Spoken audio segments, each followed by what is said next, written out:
let's talk masking.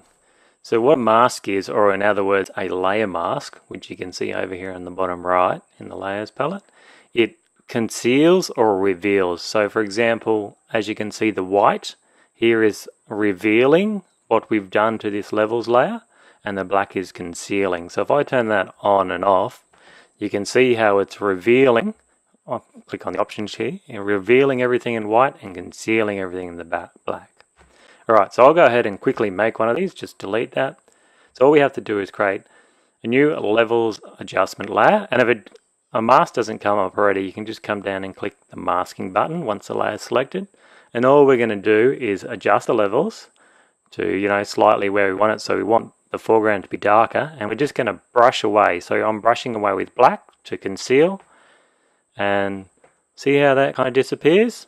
So that's pretty much what a mask does. It reveals and conceals certain parts of the layer. So it's just a selective adjustment, and it looks quite good, so I'm going to keep it at that. If you've got any questions, please ask.